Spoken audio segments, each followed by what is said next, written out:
अस्सलाम वालेकुम जी। आज का हमारा टॉपिक है माइकलसन मोरले एक्सपेरिमेंट। ये एक्सपेरिमेंट बहुत अहमियत का हामिल है जो स्पेशल थ्योरी ऑफ रिलेटिविटी यानी समझे कि इस एक्सपेरिमेंट से नताइज अखज़ जो हुए वहां पे वो उसकी बुनियाद बनी। तो इस लिहाज से बहुत अहम एक यानी संग मील कह लें कि जिसकी बुनियाद बनी फिर स्पेशल थ्योरी ऑफ रिलेटिविटी। तो शुरू करते हैं। माइकलसन मोरले एक्सपेरिमेंट में क्या था? इस एक्सपेरिमेंट का बुनियादी मकसद ये था कि हमने स्पीड ऑफ अर्थ देखनी थी, मोशन ऑफ अर्थ देखनी थी ईथर के लिहाज से, और ईथर को हमने रेस्ट में माना हुआ था। तो वो डिटेक्ट करनी थी कि भैया आप कैसे मेजर कर सकते हैं उस चीज को। तो इस काम के लिए जो सेटअप लिया गया वो माइकलसन इंटरफेरोमीटर लिया गया। अब माइकलसन इंटरफेरोमीटर को थोड़ी मॉडिफिकेशंस थी इसके अंदर, मगर बुनियाद वही है जो हम ऑप्टिक्स के अंदर इसको डिटेल में पहले पढ़ चुके हैं। तो थोड़ा सा जल्दी जल्दी इसका बता देता हूँ कि इसमें इंटरफेरोमीटर में दो ऑप्टिकल प्लेन मिरर होते हैं, M1 M2, जैसे आप इस तस्वीर में देख सकते हैं, मिरर 1 मिरर 2, और ये परपेंडिकुलर दिख रहे हैं आपको। अब आप पी पॉइंट देख रहे हैं, इस पी पॉइंट से आपका ये PM1 एक आर्म कहलाएगा, PM2 एक आर्म कहलाएगा। जो पॉइंट ऑफ इंटरसेक्शन होता है दो आर्म्स का, जिसमें ये आपको दिख रहा है, ये सेमी सिल्वर्ड ग्लास होता है जो आपके पास इसके पिछले एंड पे आपको डार्क कलर में दिख रहा है ना, पार्शली सिल्वर्ड मिरर। तो ये आपके पास फिक्स्ड है। तो ग्लास यानी ये इसका जो पिछला हिस्सा ये फिक्स्ड है। तो ये 45 डिग्री बना रही है हर प्लेन के साथ। मिरर मिरर 1 के साथ भी 45 का एंगल है, मिरर 2 के साथ भी 45 का एंगल है। अब जब मोनोक्रोमेटिक लाइट इस पे फॉल करती है तो वो दो हिस्सों में चली जाती है, पार्शियली ट्रांसमिट हो जाती है जिसे हम रेयर फ्रैक्शन बोलेंगे, पार्शियली रिफ्लेक्ट हो जाती है। मिरर 2 की जानिब रिफ्लेक्ट होके जाती है, मिरर 1 की जानिब रिफ्रैक्शन होती है। तो बीम 1 जो आपके पास होगी वो हम मानेंगे जो मिरर 1 की जानिब जाएगी, बीम 2 होगी जो आपके पास M2 की जानिब जाएगी। तो अब आपके पास बीम 1 जो होगी रिफ्लेक्ट करेगी M1 से और कम वो वापस आएगी इस जो आपके पास ग्लास प्लेट के पी के बैक एंड से, वो पार्शियली रिफ्लेक्ट होके किसमें चली जाएगी, टेलीस्कोप में। ये जो आप बीच में एक और देख रहे हैं इसे कंपनसेटर कहते हैं कि भाई इसमें उतनी ही बेंडिंग आए जितनी आपके पास बीम 2 में आ रही है, उतनी ही बेंडिंग बीम 1 में होगी, और इसके अलावा इसका कोई मकसद नहीं है। इसे कंपनसेट करने के लिए लगाया गया ताकि रास्ते में एक बेंड आ जाए आपके पास। फिर जो बीम 2 है वो रिफ्लेक्ट करेगी, M2 से जाएगी, वापस आएगी और वो चली जाएगी किसके अंदर, टेलीस्कोप में। यहाँ पे एक बात ज़हन में रखने वाली है कि लाइट हमेशा दो बिहेवियर देगी, पार्शियली रिफ्लेक्शन, पार्शियली रिफ्रैक्शन। हम सिर्फ यहाँ पे वो बता रहे हैं जो हमें चाहिए, वरना हर जगह पे डबल काम हो रहा होगा, पार्शियली रिफ्लेक्ट भी हो रही होगी, पार्शियली रिफ्रैक्ट भी हो रही होगी। यहाँ पे सिर्फ वही चीज डिस्कस की गई है जो टेलीस्कोप तक पहुंचने के लिए चाहिए। अब दो बीम्स आ गई, यानी बीम 1 भी आ गई, बीम 2 भी आ गई, और ये इंटरफेरेंस फ्रिंजेस पैदा करेंगी जो से हम टेलीस्कोप की मदद से देखेंगे। ये वो सारी कहानी थी जो माइकलसन इंटरफेरोमीटर में थी, बहुत खुलासा लिखा गया है यहाँ पे।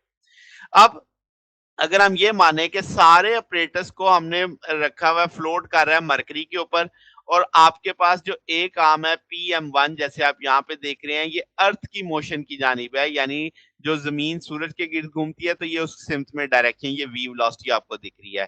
और PM2 आपके पास परपेंडिकुलर है, यानी ये वाला आपके पास इसके पास परपेंडिकुलर है। तो इसका मतलब अब आपने दो तरह से देखना है कि ये जो पूरा ऑपरेटस है ये जमीन की मोशन की वजह से मूव करेगा। तो अब आपके पास इस चीज को हम दो हिस्सों में लेके जाते हैं, जैसे हमने कहा ना कि एक हिस्सा डायरेक्शन में है, एक हिस्सा परपेंडिकुलर है। तो हम वेलोसिटी ऑफ ऑपरेटर्स या जो अर्थ है, जैसे इसको वी में आपको दिख रहे हैं, ये हम मान लेते हैं कि relative to fixed ether v, यानी जो हमने ईथर को फिक्स्ड माना है फ्रेम, उसके लिहाज से इसकी वेलोसिटी वी है, और जो किस डायरेक्शन में है, PM1 के डायरेक्शन में है। समझ के बाद अब जो रिलेटिव वेलोसिटी है रे की, जब ये ट्रेवल करेगी M1 की जाने, तो वो अब चूंकि आपकी वेलोसिटी भी इधर है, आपकी लाइट भी इधर ही जा रही है, तो आपके पास पैर अलोंग होने की वजह से C माइनस वी का कंसेप्ट आएगा। मगर जब ये टक्कर रिफ्लेक्ट होकर वापस आएगी तो C प्लस वी का कंसेप्ट आ जाएगा। ठीक है। अब आपके पास लेंथ यहाँ तक जाते जाते L है, यानी PM1 की भी लेंथ L है, PM2 की भी लेंथ L है। ये बात भी क्लियर हो गई। अच्छा, अब PM1 जब लाइट जाएगी P से M1 की जानिब, तो आप उसमें टाइम निकालने चाहेंगे तो time S is equal to VT वाली सोच आती है। तो अब आप कैसे देखेंगे, आप कहेंगे कि भाई आपका डिस्टेंस तो पता है आपको, L डिस्टेंस है, वेलोसिटी भी आपको पता है, टोटल नेट वेलोसिटी जाते वक्त कितनी होगी, C माइनस वी, तो T आ जाएगा ये। तो ये जाते वक्त का टाइम है, ये वापसी का टाइम है L बराबर C प्लस V, तो दोनों का टोटल टाइम अगर देखा जाए जो PM1P यानी PM1P गया फिर वापिस आया, तो वो आपके पास दोनों को सम अप कर देंगे, L ऊपर से कॉमन लेके एलसीएम लेके इसको सॉल्व कर लेंगे, V से कट जाएगा, फिर at the end 2LC C square minus V, C में एजेंडा में हाइलाइट किया क्योंकि मैंने कॉमन लेना है, तो ये नीचे वाली सारी ब्रैकेट ऊपर ले जाएंगे, इसकी पावर -1 हो जाएगी, बाइनोमियल एक्सपेंशन उतारेंगे तो ये नीचे नेगेटिव के साथ यानी पहला फैक्टर ले लेंगे, हायर ऑर्डर को हमने नेग्लेक्ट कर दिया है, क्योंकि आपके पास V/C very very less than 1 है, तो इसलिए हायर ऑर्डर और छोटे होते जाएंगे, स्क्वायर होने से मजीद वैल्यू छोटी हो जाती है ना, तो इसलिए सिर्फ आपने यहाँ तक रोक दिया इसे।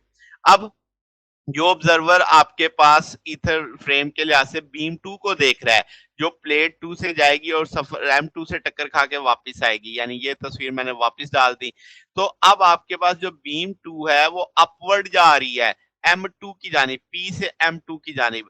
अब इसमें कोई आपके पास कोई यानी ओरिजिनल पोजीशन जो M2 की है वो नहीं रहेगी, बल्कि वो चूंकि आपके पूरे का पूरा अपरेटस मूव कर रहा है, तो आपके पास इसका मतलब नई पोजीशन जो M2 प्राइम है यहाँ पे टक्कर खाएगी, ठीक है? बात समझ गए ना कि आपने पिछली सिचुएशन में देखा पूरा अपरेटस V वेलोसिटी से मूव कर रहा था, तो जब बीम 2 चलेगी तो M2 भी तो चलेगा ना, तो M2 टक्कर जैसे आप इस जगह पे देख सकते हैं ज्यादा बेहतर है कि M2 भी तो चलेगा ना, तो यहाँ से ये इस तरीके की एक चीज बनेगी कि ये आपके पास नई पोजीशन पे टक्कर खाएगी और वापस आएगी, तो इस चीज को मैंने यहाँ पे इस तरीके से समझा दिया है, तो आपके पास M2 की यानी नई पोजीशन आ गई जैसे ये, तो ये अब आपके पास आ गया। अब ये जो इस पे लिखा हुआ है वो आप देख लेते हैं कि इसका टाइम परपेंडिकुलर होगा जो आपके पास P M2 प्राइम और P प्राइम तक जाएगा, ठीक है? ये इसकी नई पोजीशन है P की। तो अब आप इस कहेंगे कि इसने जो डिस्टेंस कवर किया P से P प्राइम तक जाते हुए वो VT है और इसका निस्फ कितना हो जाएगा VT/2। तो अब अगर आप एक हाफ ट्रायंगल मानते हो तो PM2 प्राइम यानी ये वाला फासला जिसे हाइपोटेन्यूज मान लो, PO जिसे परपेंडिकुलर मान लो, OM2 प्राइम जिसे बेस मान लो, ये वैल्यूज लग जाएंगी, इसकी वैल्यू L है, इसकी वैल्यू CT/2 है और इसकी VT/2 है, ठीक है? तो अब आपके पास यहाँ से आप इसको दूसरी तरफ ले जाएं, माइनस में आ जाएगा, चीजें कॉमन उठा लें, बाकी T परपेंडिकुलर स्क्वायर है, T स्क्वायर सिंपल इसके बराबर आ जाएगा।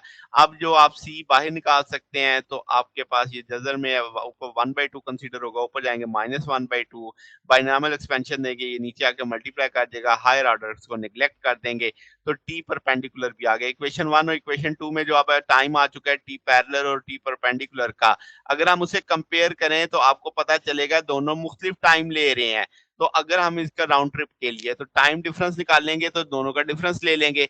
अब यहाँ पे फर्क सिर्फ ये जो मैंने रेड कलर में हाईलाइट किया वो फर्क आ रहा है, यहाँ पे V² है, यहाँ पे V²/2C है, तो जब आप इसे सॉल्व करेंगे तो मैजेंडा कलर में आंसर आ जाएगा आपके पास। अगर आप टाइम डिफरेंस पता लग गया तो पार्ट डिफरेंस निकाला जा सकता है कि डेल्टा एक्स बराबर है C डेल्टा टी, तो C बाहर है, डेल्टा टी की वैल्यू लगी, ये कट जाएगा, 2 से कट जाएगा तो L V²/C² आ जाएगा। अब यहां से कहानी ट्विस्ट लेती है, ये वो पार्ट डिफरेंस था जैसे हमने माइकलसन में पढ़ा।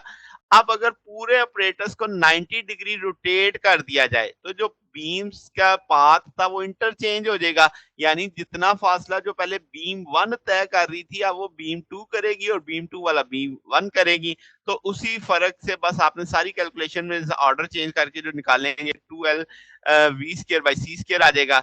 तो अब आपके पास ये इसके साथ मैंने रोटेशन डाल दिया कि रोटेशन करने के बाद पार्ट डिफरेंस इतना बनेगा।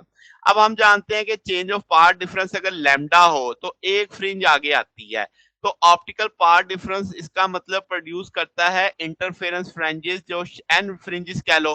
तो अब हम देखेंगे कितनी को फ्रिंजेस यहाँ पे आ सकती हैं, एक्सपेक्टेड वैल्यू उसकी क्या है, तो मैंने लिखा n लैम्डा बराबर आ जाएगा C डेल्टा टी आपका पाथ डिफरेंस आ जाएगा, डेल्टा एक्स रोटेशन n निकाला जा सकता है, डेल्टा एक्स की वैल्यू मौजूद थी वो वैल्यू डाल दी। अब आपके पास हमने यहाँ पे माइकलसन मॉर्ले ने जो डिजाइन किया था उसने L की ज्यादा से ज्यादा वैल्यू 11 मीटर रखी थी, तो एक्सपेरिमेंट में जो वेवलेंथ यूज की 5900 एंगस्ट्रॉम थी, इसमें L लैम्डा V और C की वैल्यू डालें तो 0.37 वैल्यू आती N की, तो इसका मतलब ये हुआ माइकलसन मॉर्ले ये एक्सपेक्ट कर रहे थे तकरीबन 0.4 फ्रिंज शिफ्ट आएगी आपके पास ऑपरेटर्स जब 90 डिग्री रोटेट करेंगे। अब उनका जो ऑपरेटर्स था वो 0.01 फ्रिंज डिटेक्ट करने के काबिल था, मगर जब ये एक्सपेरिमेंट किया गया तो कोई भी डिस्प्लेसमेंट नहीं आई फ्रिंज में।